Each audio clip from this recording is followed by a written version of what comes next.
विकास की पोल खोलती ये खबर ठीक उसी तरह है जैसे तोते की जान पिंजरे में अटकी रहती है, वैसे ही शिक्षकों के साथ मासूम बच्चों की जान जर्जर भवन में अटकी हुई है।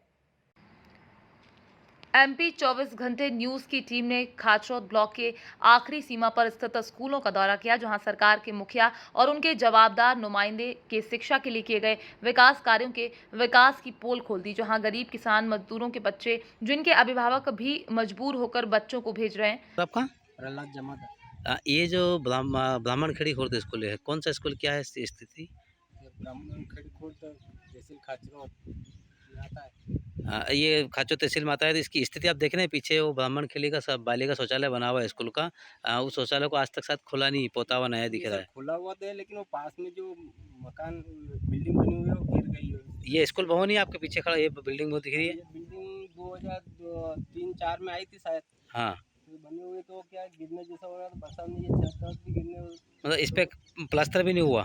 प्लास्टर भी नहीं हुआ, अधूरा ही था उसका पेमेंट, तो अभी तक माइनिंग नहीं हुआ। अच्छा, ये जिस बिल्डिंग में आप बैठे हुए हैं, उस बिल्डिंग के अंदर की स्थिति देखिए आपने, किस तरह की स्थिति होती है इसकी। नहीं तो वो तो अब कहीं कहीं से अब वो कभी भी छज्जा गिर सकता है, कुछ भी हो सकता है। कितने बच्चे हैं यहाँ पर? यहाँ 19 ही हाँ, कितने टीचर हैं? दो क्या नाम, उनका नाम क्या है, एक और विनोद टीचर? कुमार तिवारी। विनोद कुमार तिवारी, वो नहीं यहाँ पर आज। नहीं, वो 3 दिन की छुट्टी लेके वहाँ अच्छा, भिंड गए हैं, अच्छा, गृह अच्छा। जिला। तो ये आपके यहाँ जब इस तरह की समस्या, तो आपने कभी किसी अपने अधिकारी या संकुल प्रभारी या बीओ को कोई बताया? मुख्य कार्यपालन अधिकारी जनपद पंचायत सीओ को दिया था लिखित में, और ये इसकी एक वो तस्वीर भी उसके साथ में दी थी एक बार। अच्छा, नापाखेड़ी पंचायत का गांव ब्राह्मण खेड़ी, जहां शिक्षा भवन के लिए दान दी गई जमीन पर भवन देखा 2004 में बना, जो उपयोग के पहले ही भ्रष्टाचार की भेंट चढ़ गया। वहीं पंचायत ने बालिका शौचालय बना डाला, जहां मासूम कैसे जाएंगे। स्कूल में मात्र 19 बच्चों के साथ 2 शिक्षकों को बैठने के लिए जो भवन बचा है, वो हर वक्त खतरा मासूम बच्चों के सर पर मंडरा रहा है। श्याम जनोलिया, श्याम जोरी, आपकी कौन सी पोस्ट पे यहाँ पर आप? प्राथमिक शिक्षक हूँ सर। कहाँ तक का स्कूल है ये? ये 1 से 5 है। कितने शिक्षक हैं यहाँ सर? यहाँ 2 शिक्षक हैं, एक अतिथि शिक्षक है, एक मैं हूँ। अच्छा, इस बिल्डिंग में भी आप बैठे थे, इस बिल्डिंग के अंदर आपने देखा है कि ऊपर बिल्कुल छज्जा गिर रहा है, और कभी भी हादसा हो सकता है आपके साथ और बच्चों के साथ में भी। हाँ सर, पर इसके अलावा मेरे पास अभी बिठाने के लिए कोई व्यवस्था नहीं है, और अभी ऐसी कोई स्थिति नहीं, हल्का-फुल्का नहीं, बिल्कुल बुरी तरह से नीचे झुका हुआ है आधा बिल्डिंग, मतलब वो सरिया झाँक रहे हैं उसमें से, और आप इसी स्थिति में बैठते हैं। आपने कभी अपने अधिकारी को बताया ऐसा? अधिकारी को लिखित में सूचना दे दी है सर मैंने। कौन है आपके संकुल प्रभारी? संकुल प्रभारी हैं हमारे मंसूरी जी, हाँ, और बीआरसी कार्यालय को मैंने लिखित में दे दिया है। कब दिया था आपने सर? ये एक बार मौखिक बोल दिया, और अभी वर्तमान में लिखित में दिया आज से कुछ दिन पहले। अच्छा, अच्छा। इसी पंचायत का दूसरा गांव पालिया खुर्द के स्कूल भवन, जहां 38 बच्चों के साथ मात्र एक शिक्षक और एक अतिथि की सर पर मौत मंडरा रही है, जहां अधिकारियों का दौरा होता है और सलाह देकर खतरे से पल्ला झाड़ लेते हैं।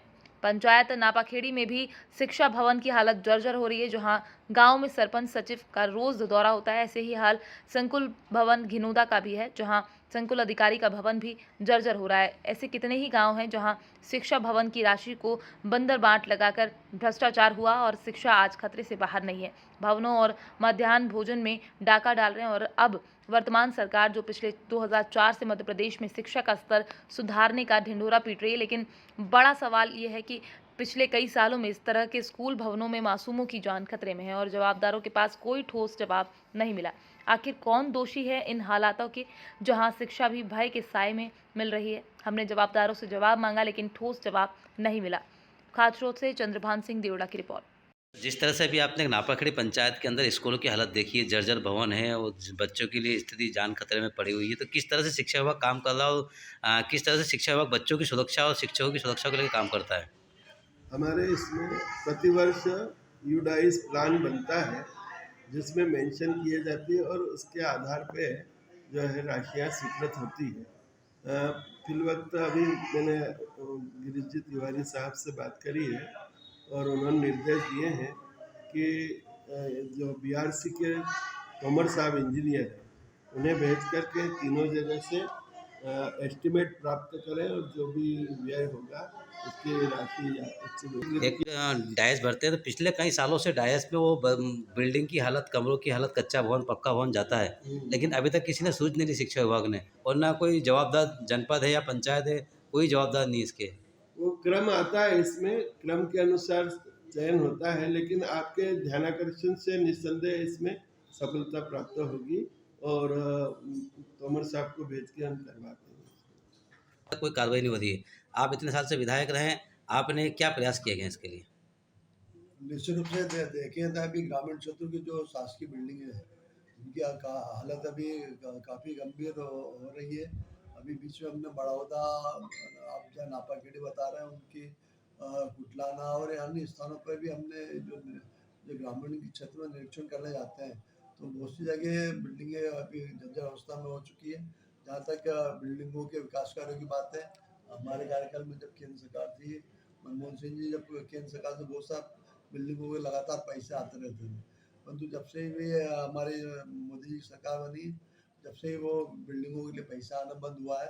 निश्चित रूप से अभी हमने सभी विभागों, आपके शिक्षा विभाग से सभी बिल्डिंगों के बारे में जानकारी एकत्र की गई है और आने वाले समय में विधानसभा में इसका हम मुद्दे उठाएंगे कि जहाँ जहाँ जर्जर भवन है उसको तत्काल धसा के वो नए बिल्डिंग बनाया जाए। इस मामलों का अब आने वाले समय हम विधानसभा में उठाएंगे। हम चाहते हैं कि हमारे बच्चों को अच्छी बिल्डिंग मिले और वो सुरक्षित रहे, हमारा मुख्य लक्ष्य है। उसके लिए हमें निश्चित रूप से आने वाले विधानसभा में इस बात को उठाकर शासन का ध्यान आकर्षित करेंगे और पत्र भी जब सभी क्षेत्रों से जानकारी आ जाएगी और कहाँ का खराब बिल्डिंग है उसमें भी हम माननीय मुख्यमंत्री को पत्र लिखकर उनको अवगत कराएंगे कि इसी बाबत है कि विधानसभा क्षेत्र में यदि पूरे प्रदेश स्तर पर देखे जाएगी तो कितने बिल्डिंगें खराब है, ये उनको भी पता पड़ेगा और उस पर वो कुछ एक्शन लेने की मांग करेंगे। अभी हम मड़ौदा के दौरे पे गए थे, वहाँ हायर सेकेंडरी स्कूल की भी हमने देखा बिल्डिंग पूरी तरह जर्जर हो चुकी है। उसको भी हमने जिला शिक्षा अधिकारियों को भी निर्देश दिए कि तत्काल टीम पहुंचा उसकी जांच करे और नई बिल्डिंग के प्रस्ताव दे। ऐसे कई ग्रामीण क्षेत्रों के स्कूल है जो जर्जर अवस्था में कभी भी ढह सकते हैं और विद्यार्थियों को जीवन को लीद सकते हैं। एक बार पुनः हम मध्य प्रदेश शासन से मांग करते हैं कि जहाँ जर्जर बिल्डिंग हो तत्काल उसको नई बिल्डिंग बनाने का आदेश प्रदान करें। हाँ, वैसे अब एक प्रश्न और है कि शासकीय विभागों में जो भवन बनते हैं या तो क्या प्रशासनिक अधिकारी ही प्रशासन का बट्टा नहीं लगाती दिखती है आपको? निश्चित रूप से जो गुणवत्ता वाले काम होना चाहिए और निश्चित रूप से विगत का कई वर्षों से हो नहीं पा रहा है तो उसके विषय ध्यान रखने की आज आवश्यकता है। अभी हम देखें कि कई पालक शिक्षा संघ है, कई सरपंचों जिनके माध्यम से उसको लोग बिल्डिंग बनना चाहिए थी, वो पैसा तो निकल गया अपन तो अभी तक बहुत सी जगह पर बिल्डिंगें नहीं बन पाई है। ये गंभीर विषय है, इस पर निश्चित रूप से शासन प्रशासन को सोचना चाहिए।